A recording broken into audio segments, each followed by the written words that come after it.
principais notícias. Davi Alcolumbre devolveu ao Planalto a medida provisória de Jair Bolsonaro que permitia a Abraham Weintraub nomear reitores de universidades federais durante a pandemia da Covid-19. A partir de hoje, essa MP perde a validade. Alcolumbre anunciou a devolução pelas redes sociais e publicou o seguinte, dá uma olhada.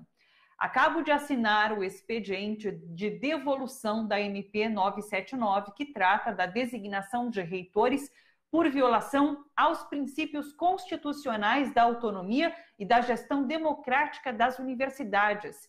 Cabe a mim, como presidente do Congresso Nacional, não deixar tramitar proposições que violem a Constituição Federal. O parlamento permanece vigilante na defesa das instituições e no avanço da ciência.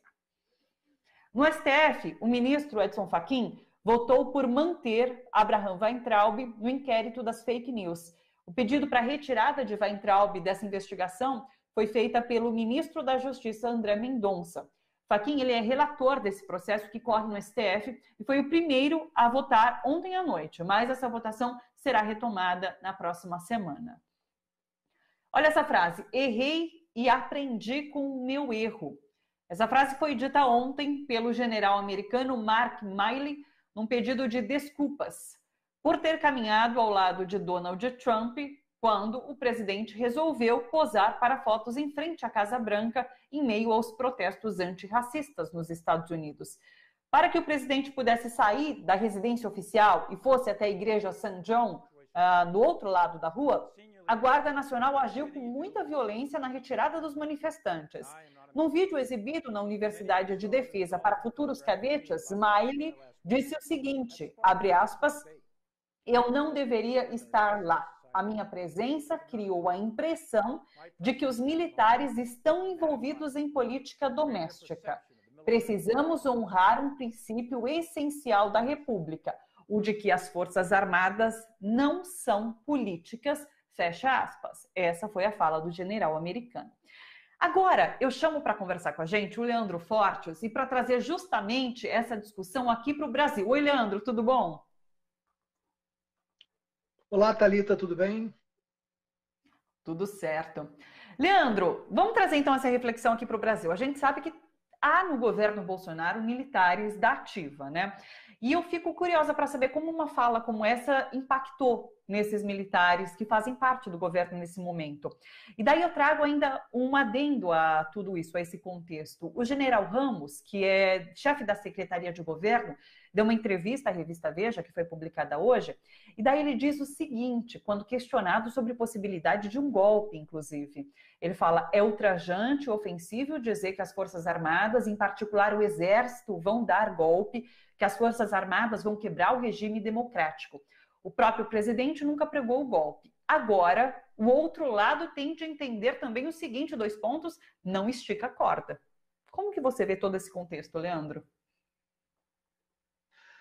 São 2 generais de 2 estruturas militares muito diferentes. Um é um general do Império, que tem o seu vínculo aos preceitos de uma república muito consolidada como república e que sabe exatamente o seu papel como militar dentro do Estado americano. O outro é um general subcolonizado de um exército historicamente acostumado a intervir politicamente na vida brasileira, que parece não ter aprendido lição nenhuma com a ditadura militar, e eu digo mais, Thalita, eu tenho escrito sobre isso já há bastante tempo. Depois da redemocratização do Brasil, em 1985, no fim da ditadura, os militares foram esquecidos dentro dos quartéis. E eles ficaram aprisionados dentro de um tempo, ficaram congelados na Guerra Fria, estudando e se doutrinando exatamente como se ainda estivessem na Guerra Fria. Por isso que o general Ramos, ao dar a entrevista na Veja, ele chama o Brasil de outro lado, porque o exército brasileiro foi e continua sendo um exército de ocupação, um exército utilizado para oprimir o povo brasileiro, embora seja formado pelas camadas mais pobres, mais baixas da sociedade brasileira.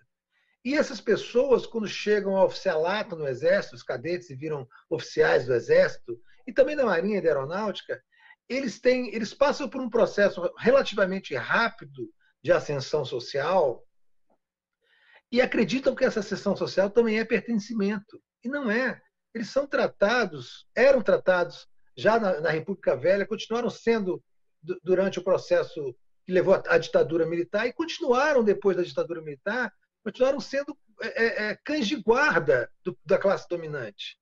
Eles não têm o menor amor próprio, por isso que eles mentem tanto.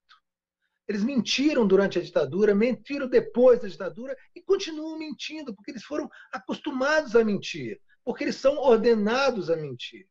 O general do Exército, que aceita trabalhar no poder público, ainda na ativa, ele comete um crime em si. Porque o país pobre como o Brasil investiu muito dinheiro para um sujeito chegar até general. São 40 anos, 35, 40 anos de carreira, pagas com dinheiro público. E esse sujeito tinha que estar comandando tropa, e não sendo ministro, secretário, assessor. As pessoas tinham que estar na tropa, comandando tropa. Eles foram treinados e pagos para isso. E o Bolsonaro colocou generais da ativa dentro do governo federal. O general Ramos não pode dizer que o outro lado... Quem é o outro lado? Somos nós? É o povo? É a esquerda? Porque ele se infiltrou recentemente, ele mesmo disse na entrevista, numa manifestação contra o Bolsonaro, ficou lá de capuz, óculos escuros, uma coisa patética, uma coisa ridícula para um general, e ficou lá prestando atenção. Aí ele falou o seguinte na entrevista, que viu as pessoas ali de verde e amarela, porque ela percebeu que elas não queriam votar vermelho, mas que eram petistas. Como é que ele tem um identificador de petistas, é isso? Ele tem um petistômetro que ele coloca e identifica quem é petista? São analfabetos políticos que confundem a esquerda com o petismo, que confundem a reação da sociedade a um governo de dementes, do qual ele faz parte, confundem isso com o quê? Com o petismo. São idiotas que naturalizaram o horror e o absurdo dentro do governo federal.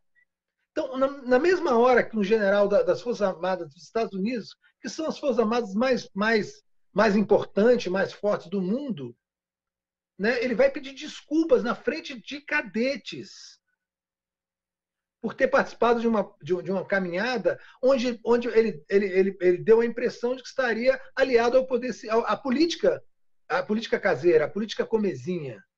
Então, ele não quer que o Exército seja aliado. Aqui não. Aqui o Exército faz questão de se aliar. E tem coragem, um general da ativa, dar uma entrevista numa revista dizendo que acha um absurdo dizerem que o Exército vai dar um golpe, mas não estica a corda, não. Olha que coisa ridícula. Quem são essas pessoas? Como é que essas pessoas foram formadas? Elas estavam congeladas na Guerra Fria, a gente percebeu isso agora. Quer dizer, muita gente já tinha percebido antes. Eu mesmo, Thalita, como repórter, eu avisei a mais de um ministro da Defesa disso que estava acontecendo, porque eu mesmo fui de uma escola militar, fui da Escola Preparatória de Cadetes do Ar, em Barbacena, fiz o ensino médio, né, na escola, e pude acompanhar ao longo desses anos, esses últimos 35 anos, que quase a totalidade absoluta dos meus companheiros de farda dessa escola se tornaram pessoas ultra-reacionárias, golpistas, de extrema-direita, fascistas, porque eles foram doutrinados, assim, tem um pacto de geração, um pacto maligno de gerações dentro das Forças Armadas, onde uma geração envenena a outra, porque não há nenhum controle civil sobre eles. E para que eles não fizessem nada demais depois da ditadura, os civis deixaram eles por conta própria.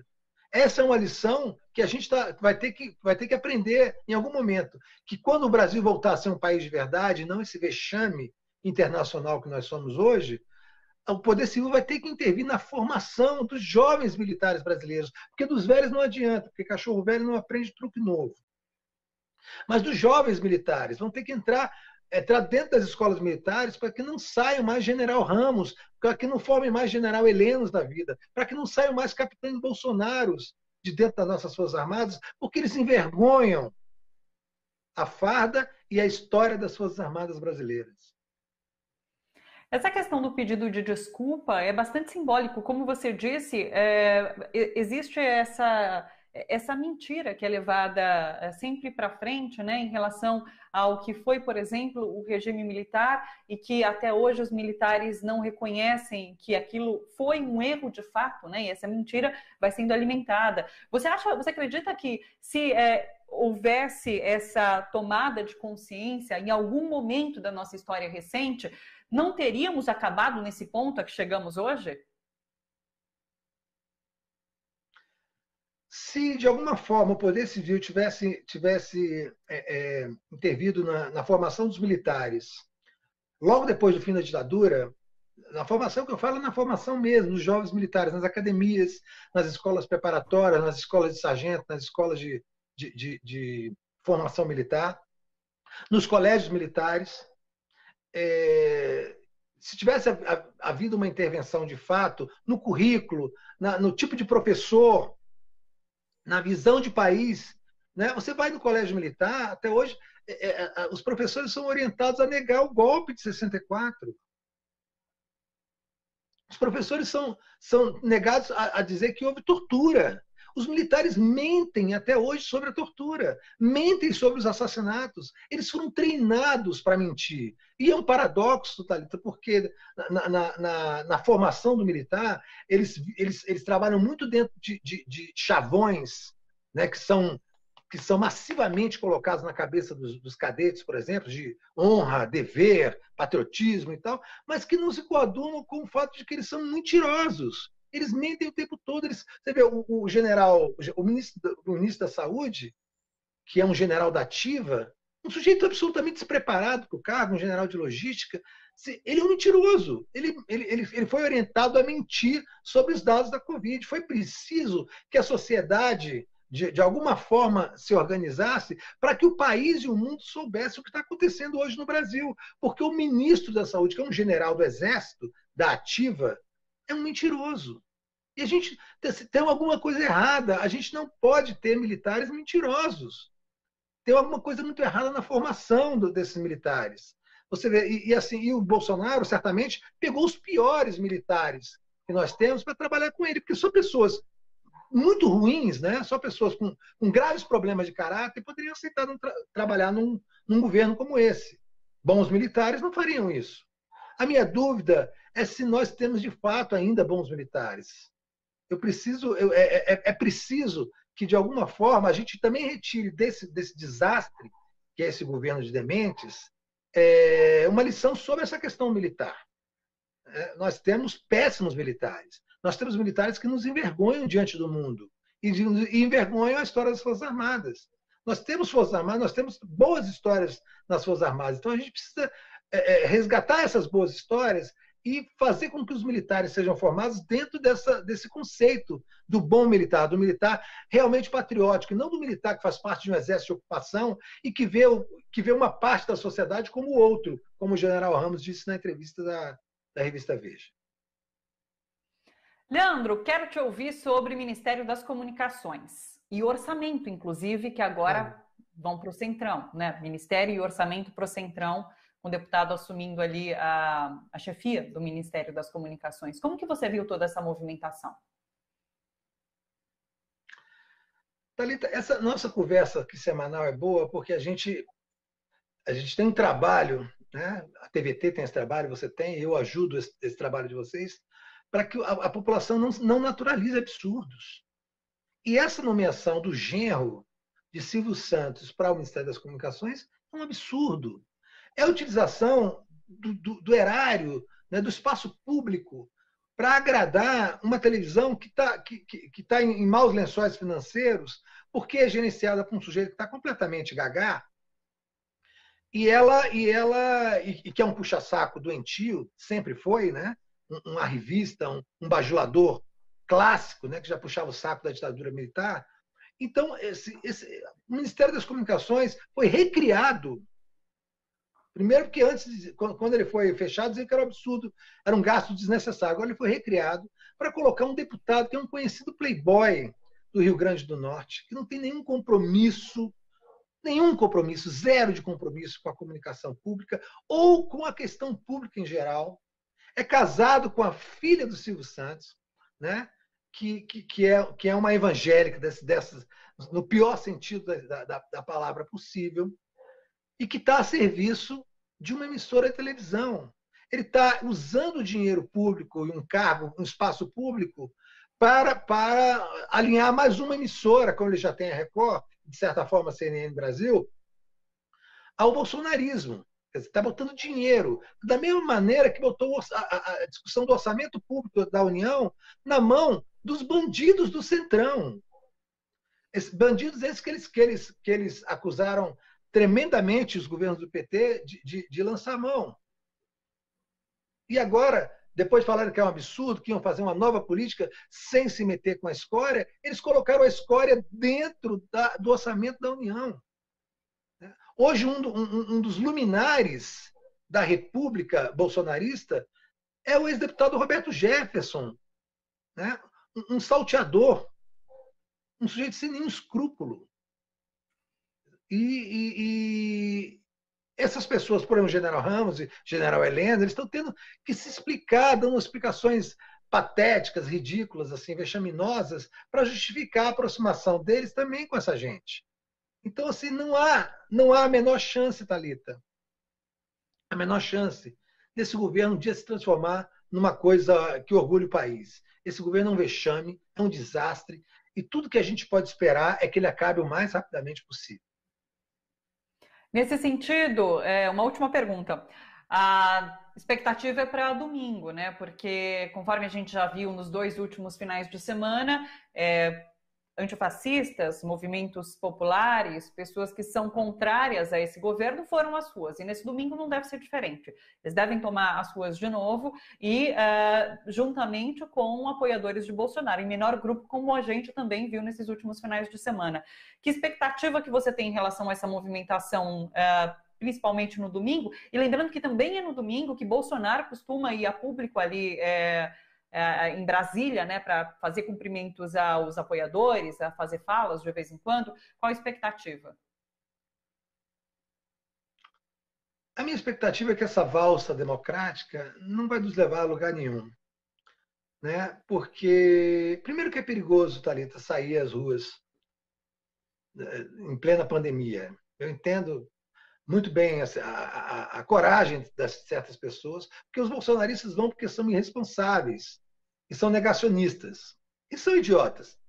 E as pessoas que estão indo contra o Bolsonaro, elas estão indo com coragem, né? Elas estão respeitando as distâncias, usando máscara e tal, mas assim, um movimento de massa para derrubar o presidente e para lutar contra o fascismo, ele teria que ter muito mais potência do que isso.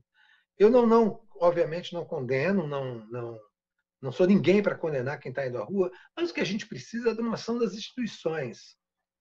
Enquanto o Rodrigo Maia tiver com esse discurso frouxo de que não vai colocar a votação do impeachment porque não é hora, né?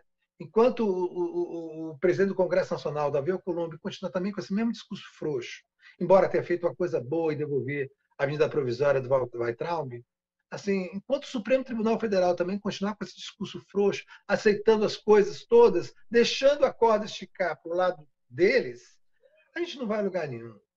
Né? Eu acho muito legal as pessoas se posicionarem, mas eu acho muito perigoso mesmo, as pessoas estarem indo para a rua em plena pandemia, mesmo mantendo as regras aí de distância, de máscara. Sim, e esse presidente demente, ele não dá a mínima para isso. Ele junta a tropa dele que não usa máscara, que é histérica e é de fanáticos religiosos, e faz muito mais barulho ali em frente ao Palácio do Planalto. Leandro, beijo para você, bom final de semana. A gente volta a se encontrar semana que vem. Até. Beijo, Thalita. Bom fim de semana a todos. Se cuida, até.